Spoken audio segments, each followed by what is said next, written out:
छत्रपती शिवाजी महाराजांचा पुतळा कोसळला ही घटना अवघ्या महाराष्ट्राला संताप आणणारी याबाबत दुमत नाही। पण सदोष बांधकाम झालेला हा काही महाराष्ट्रातला पहिला प्रकल्प नाही। महाराष्ट्रातच अशी अनेक उदाहरणं सापडतील। अगदी अलीकडचं गाजलेलं मोठं प्रकरण म्हणजे मुंबईतल्या अंधेरी पूर्व आणि पश्चिम परिसरांना जोडणाऱ्या नव्या गोखले पुलाची चुकलेली उंची।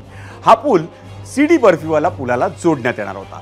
साहजिकच नव्या गोखले पुलाची उंची आणि बर्फीवाला पुलाची उंची ही सारखी असणं अपेक्षित होतं, पण तसं झालंच नाही। दोन्ही पुलांच्या उंचीमध्ये 6 फुटांचा फरक होता।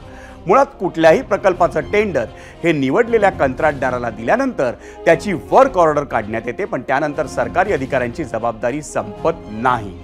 कंत्राटदार काम कसं करतोय, टेंडरमधील अटींचं पालन होतंय की नाही, त्यात वापरलेला कच्चा माल हा निश्चित दर्जाचा आहे की नाही, प्रकल्प प्रगतीपथावर आहे की नाही, हे सर्व वेळोवेळी तपासून पाहणं ही सरकारी यंत्रणांची जबाबदारी आहे। पण आपल्याकडे अनेकदा असं होत नाही। उद्घाटनाच्या दुसऱ्याच दिवशी उड्डाणपुलावर खड्डे हे हल्ली नित्याचंच होत चालले।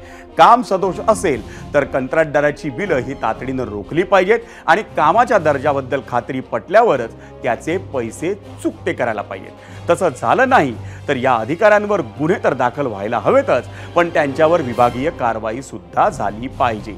एका दोषीवर कारवाई झाली नाही तर आजूबाजूच्या 100 जणांची भीड चेपते हे आपण कधी लक्षात घेणार? आणि दुसरी महत्त्वाची बाब म्हणजे आपल्याला मिळालेलं काम हे उत्तम दर्जाचं व्हायला हवं, हे आपल्याकडच्या कंत्राटदार आणि सरकारी यंत्रणांना का वाटत नाही? महाराष्ट्राचा आराध्य दैवत असलेला छत्रपती शिवाजी महाराजांचा पुतळा कोसळतो ही बाब आपल्या कार्यसंस्कृतीबद्दल खूप काही सांगून जाते। चालतं रे, बघू नंतर, करू कसं तरी, या मानसिकतेतून आपण जोवर बाहेर पडत नाही तोपर्यंत महासत्ता होण्याचं स्वप्न पूर्ण होणार नाही, ही काळ्या दगडावरची पांढरी रेघ आहे।